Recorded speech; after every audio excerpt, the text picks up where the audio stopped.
Hello, everybody, and welcome to the Crypto Hipster Podcast. This is your host, Jamil Hassan, the Crypto Hipster, where I interview founders, entrepreneurs, executives, thought leaders, amazing people all around the world. And today I have an amazing guest. We're in for a treat because I'm going to learn and you're going to learn at the same time. Today I have the founder of Alora Podcasts. I have Naz Kabbani on the call on the podcast. Naz, welcome to the show today. Thanks for having me, Jamil. Looking forward to getting into it. You're very welcome. So let's get into it.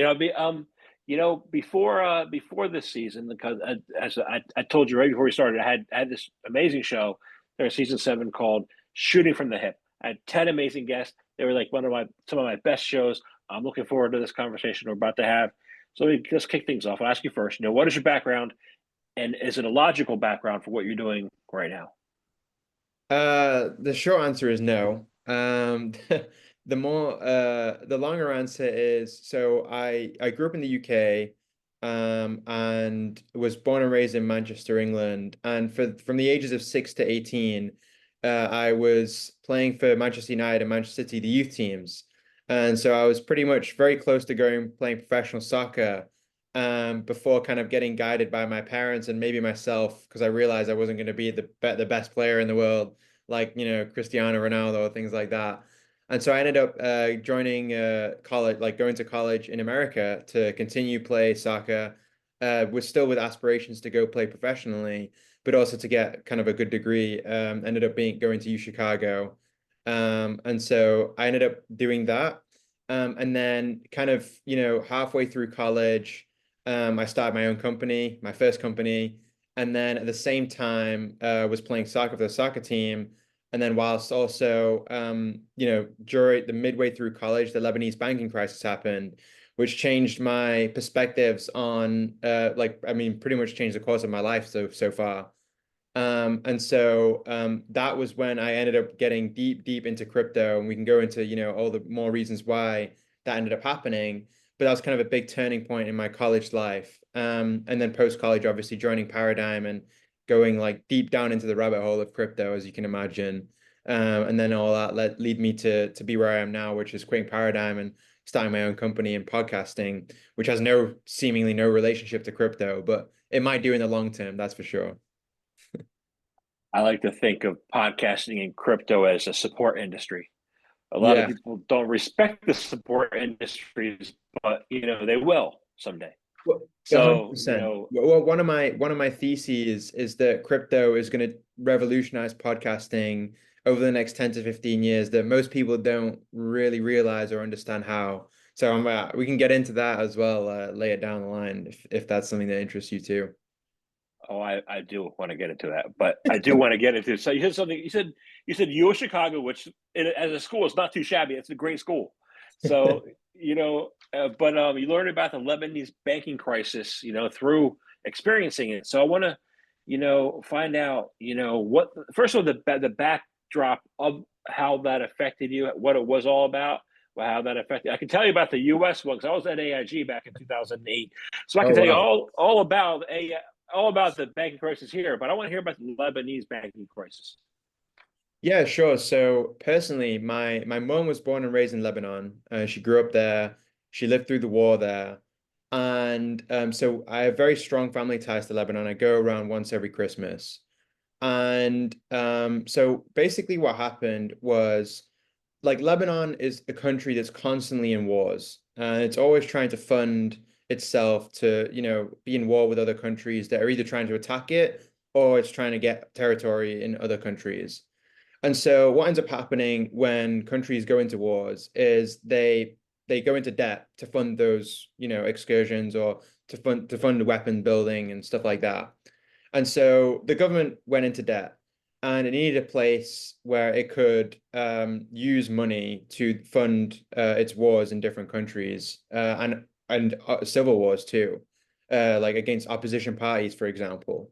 And so what ended up happening is the government ended up stealing money from the banks, and the banks ended up stealing money from the people that were depositing money in those banks. And so it's kind of like a chain reaction, if you will. So the money was getting stolen by two sets of parties. Um, and so what ended up happening was my family, who own a chocolate factory, Yeah, they own a chocolate factory in Lebanon. They ended up having like 90% of their life savings pretty much taken from them. And the ultimatum that they faced with was you can either withdraw your money and lose 90% of the value of it, or you can keep it in the bank and the government just they use it the way they want to. And so obviously my family, this wasn't very good for my family as like, we've been working on the chocolate factory like since my granddad started it. It was like, a good multi-decade, multi-generation business. And so what we ended up having to do was literally start storing cash under the mattress. Because there was no way to like whenever we received a payment from a customer, you didn't want to receive it and deposit the money in a bank account. You wanted to just literally take the money and store it in under a mattress because that's where it's safest. And so at the time that happened, and I was hearing these stories from my family, and I was like, oh, surely there's some sort of, solution for this where my family don't have to store their life savings underneath their mattress, which could be so vulnerable, like for people coming in and attacking it and like just taking all the money, literally. And so that's naturally kind of how I drifted into crypto and like the idea of self-custody and storing money digitally without any control from a government, for example, that could steal it. And one funny, well, not funny, but like it was funny to look back on. But one funny anecdote was on my mum's side, her sister was working at a bank at the time. And so there was half of my family were running the business, and then one of my auntie was working at a bank, and my family were getting angry at my auntie because they weren't able to get their money. But then my auntie had to explain had to explain to my family that she had no control over it, and people were breaking in to the banks to get their own money. They weren't breaking in to rob the banks. They were breaking into the banks to rob their own money back from them.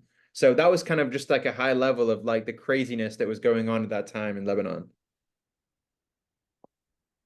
So there's a common perception, maybe it's misperception.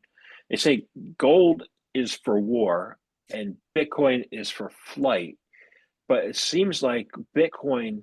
Well, actually, how did Bitcoin, how did the crypto become a lifeline for the Lebanon's banking crisis? And then I want to find out, how Bitcoin became good for war. Yeah, so what ended up happening in Lebanon after the banking crisis happened was you had kind of a bifurcation of usage. So you had the older generation using cash because that was what they were familiar with. But then you had the younger generation who were more like technologically savvy, who were more willing to adopt new technologies that solve problems for them. They ended up adopting Bitcoin and crypto more generally for like just to do business, to exchange, whether it be stable coins or Bitcoin in general, just to do business with each other. And so what ended up happening is you have a bunch of these centralized exchanges where, people can exchange whatever crypto, like everyone knows them, the Coinbases, the Binances. But then what ended up happening is you have these peer-to-peer exchanges, and a lot of them used to live on Telegram and like chat apps where you can go and like, literally just request like, hey, is anyone selling, 10 BTC or, like something like that. And then they connect you with another person who wants the other side of that exchange, that transaction. And so that is what a lot of was happening in a lot of Lebanon or a large part of Lebanon at that time and still is today, is people are engaging in these peer-to-peer exchanges. A lot of because the government they're cracking down on crypto. They don't like it because it's outside of the purview of their control.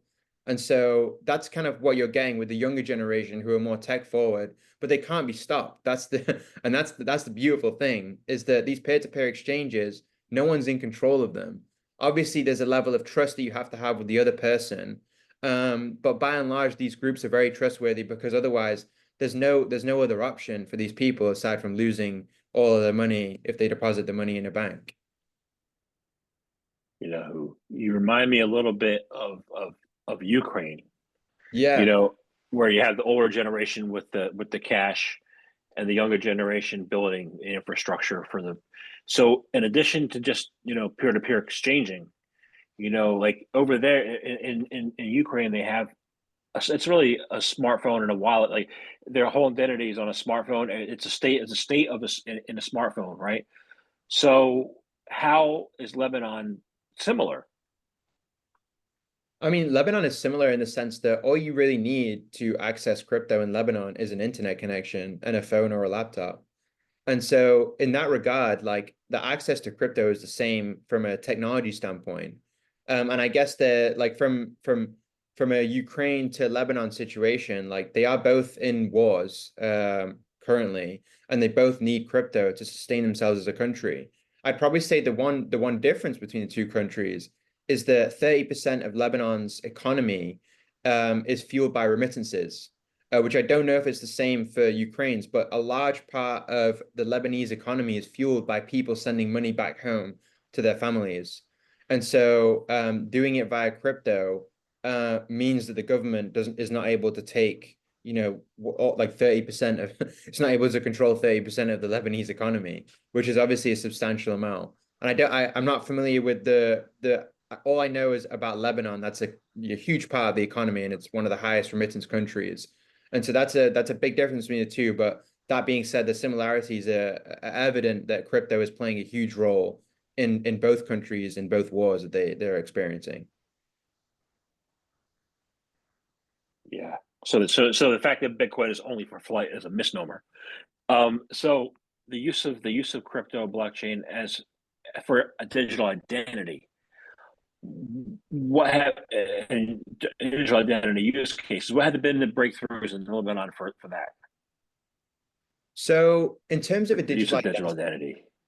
yeah. So I mean, from I think because so it's not much in Lebanon to be completely honest, because a lot of the transactions are still being operated on these like peer-to-peer exchanges.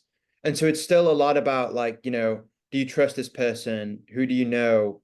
Like you invite this person to this group chat, this peer-to-peer exchange. And so a lot of it is still very like it's not in the sense of decentralized on a blockchain, but it's still very decentralized in terms of, hey, I know you, you know him, therefore, the three of you are connected in that way. So there's not much in terms of a formal identity mechanism. That like I think that's the extent of what I'd say to that question. Okay, great. So then you have the crypto and blockchain used for remittances. You have Yeah. it working well in Lebanon. How's the chocolate factory? How's your auntie's chocolate factory right now? I mean, honestly, if any of the listeners or yourself have tried lint, have you tried lint before? You tried Yeah. lint. What I'd say is it's like if lint was 100 times better, and comes in any percentage of cacao that you ever wanted.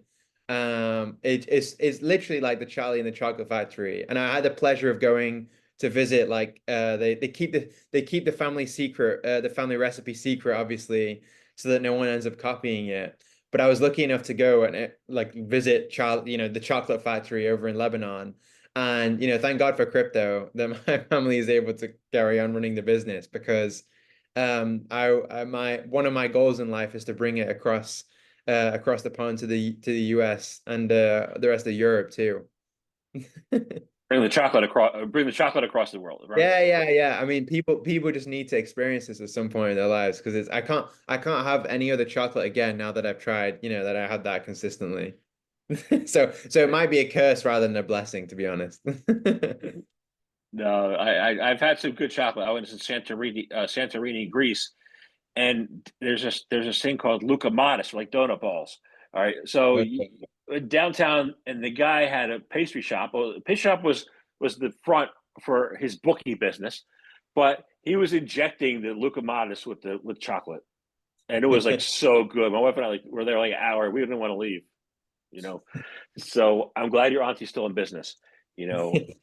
Um, so as far as peer to peer, though, I'm sure you noticed what happened on Friday with Binance and with other order books around the world, and causing the crypto crash to 16 billion in a day, which is wild. But that's not really peer to peer, right? That's more than peer to peer, right? Why is peer to peer, like Bitcoin was created as a peer to peer network? Why is peer to peer better at the end of the day than all this fancy stuff? I think I mean, I think it all comes down to a trade-off of who and what you trust. I think that's probably the biggest differentiator between doing something peer-to-peer versus doing something, in a more centralized fashion. In a more centralized, exchange, you're trusting that one party to make sure that the like all of your trust and your insurance goes to that party. For example, we can use Binance in this case, given they're top of mind.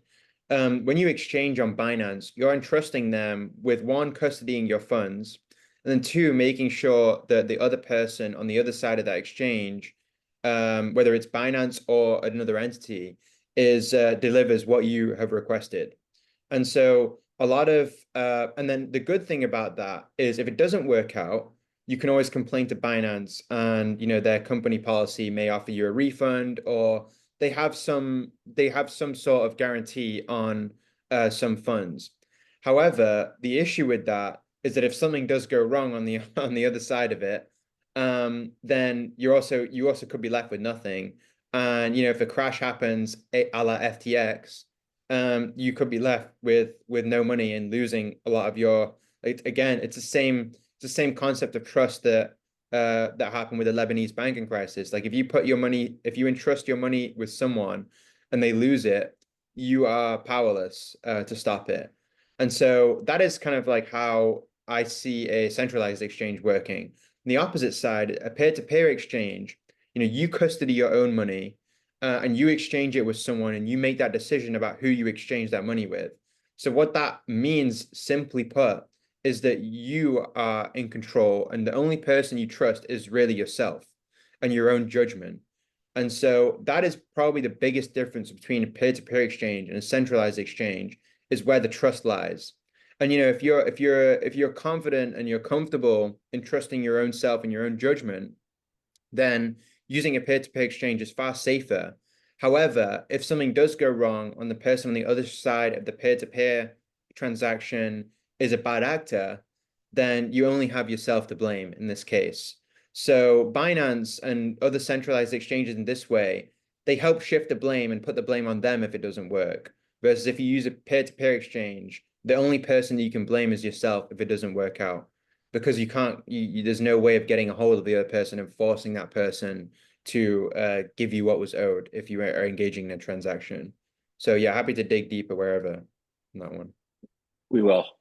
The good thing is we will. So you have all these institutions. You have the BlackRocks of the world. You have the JP Morgans of the world. You have Binance. You have all these institutions coming in, and are they? The question is, are they really reducing the trust deficit, or are they causing more of a trust deficit? What do you mean by trust deficit? It had always been a trust, missing between people and the banks. That's why Bitcoin was created in the first place, right? So, peer-to-peer network, you're supposed to improve trust, but you have all these institutions coming in and we're moving away from a peer-to-peer network, it seems to me. Like that's what we started out as.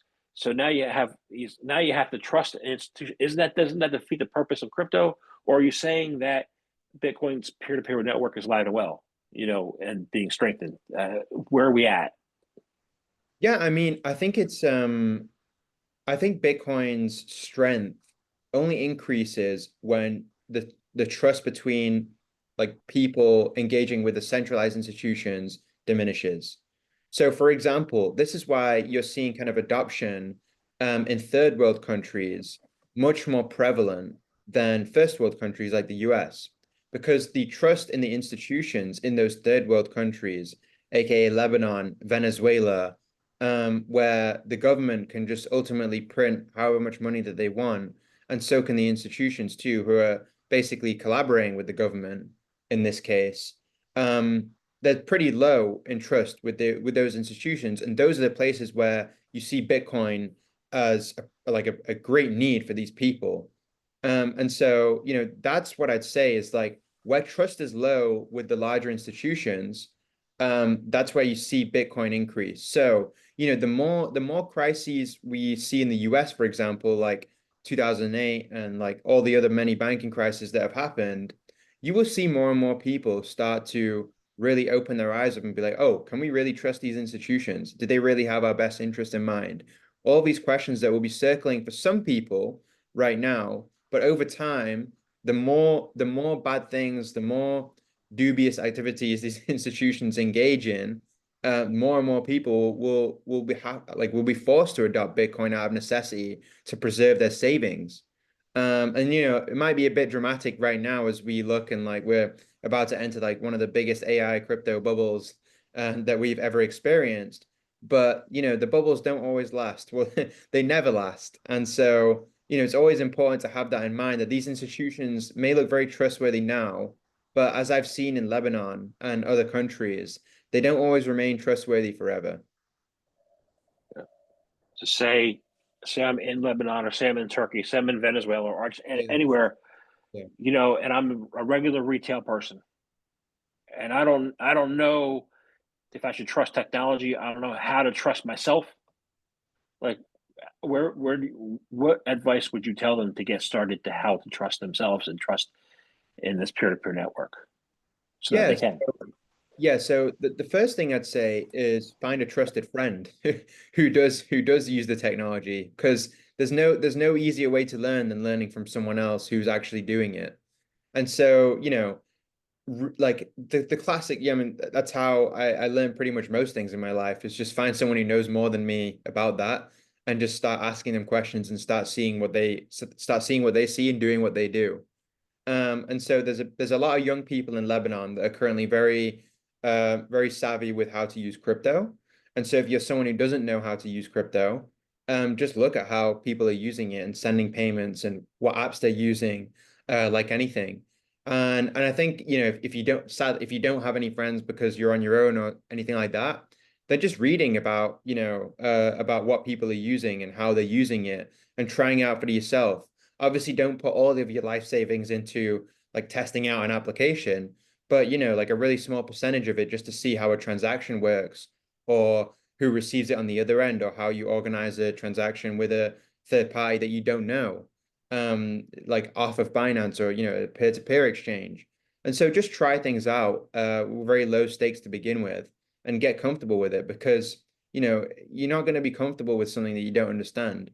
So until you start using it and understanding how it works, then you'll slowly start to become more comfortable. And then when you do become more comfortable, try and teach it to someone else too, because then you'll know if it's clear for you to explain it to someone else, whether you really understand it or not. Yeah, that's good advice. So I'm thinking, this is in between. This is the backdrop here is war.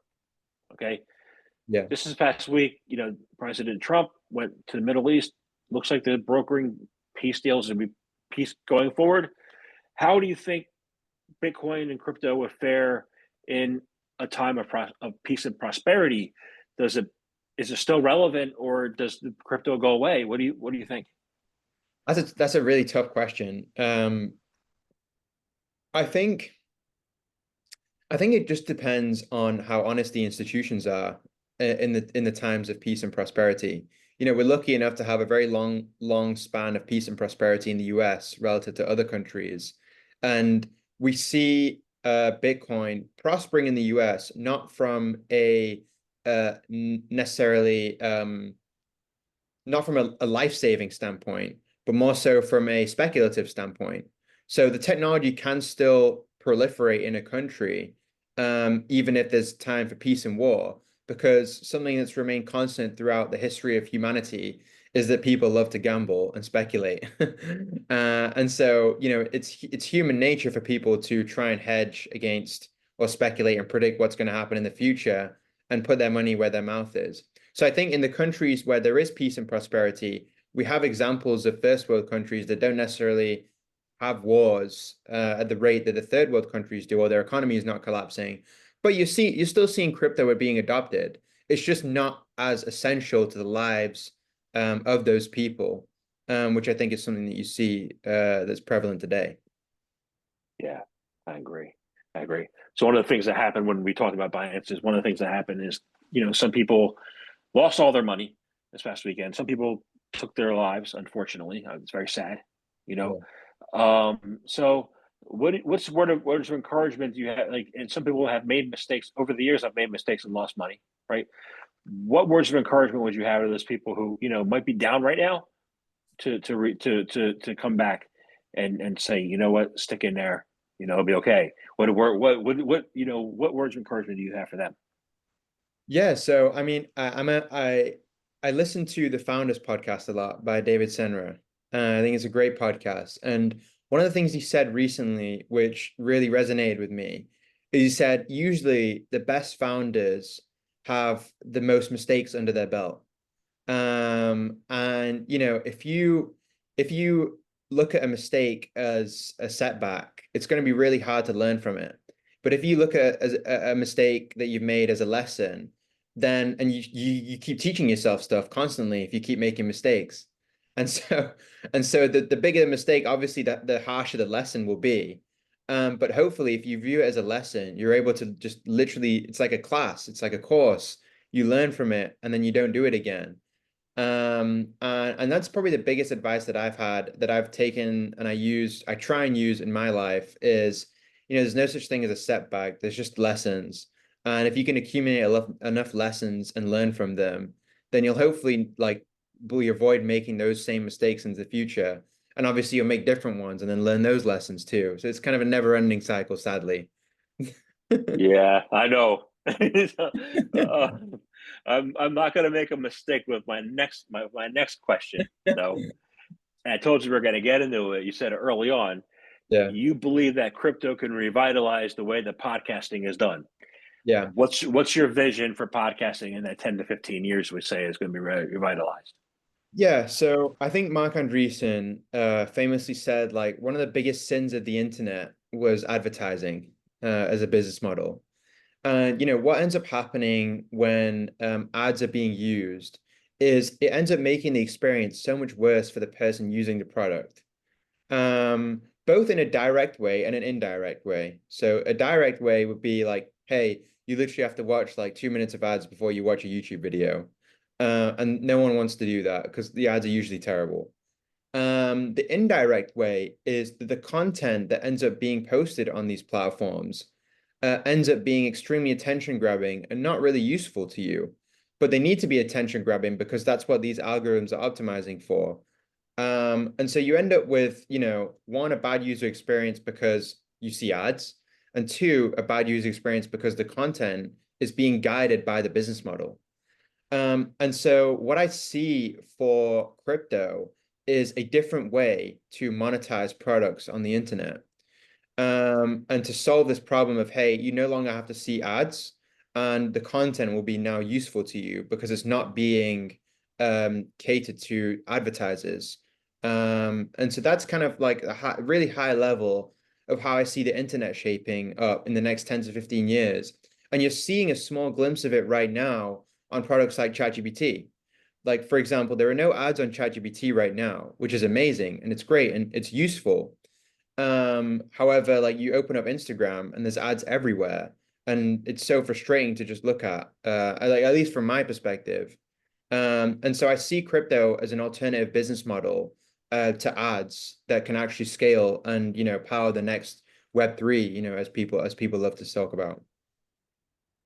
I think I see that too. I'd agree that let's hope that it stays with no ads. Yeah. So And the unique thing about podcasting too, which is obviously the second part of the question, is podcasting is an extremely monetizable format as well. Because the people who are listening probably have their AirPods in. And it's a very close-knit experience, and you're spending, 45 minutes to an hour of your valuable time listening to two or one person talk about something that's very interesting to them. And for example, I listen to David Senra a lot of founders, and I might have spent like a lot more money than I would have buying his books that he's recommending and his business biographies than I would have elsewhere. And so, David Senra has probably contributed to like $500 to $1,000 of me spending in books, which is crazy to think about. But he's basically advertising books, to his listeners. And that is an example of something that's an extremely monetizable format. And how crypto could make it even more efficient for him is now if people in different countries can like pay for something, and it all gets attributed back to David Senra.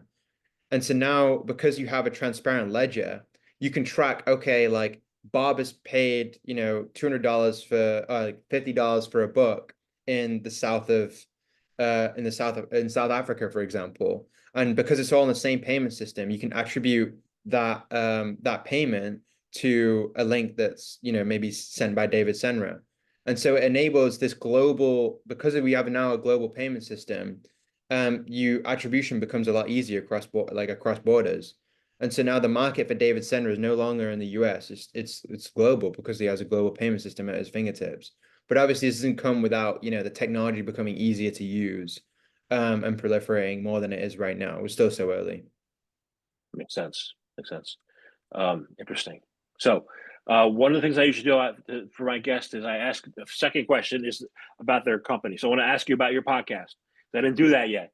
So, you're founder of Alora Podcast. What's your focus? What's your vision there for your podcast going forward? And what do you like about it? And why should people listen?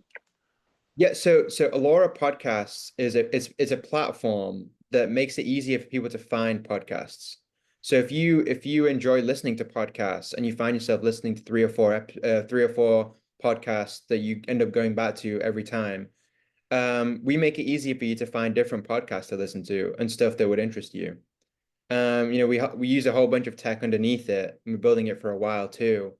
But that's essentially what we're building at Alora Podcasts. And like the easy way of thinking about it is it's just YouTube, but the podcasts, just podcasts.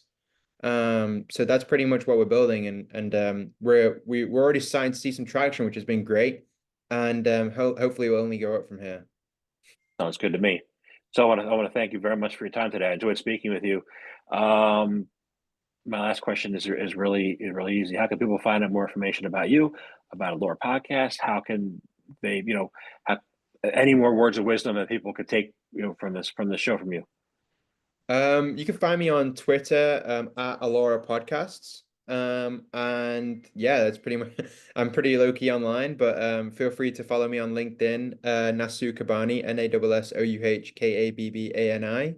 And in terms of this podcast, it's been a pleasure talking to you too. Thanks for having me.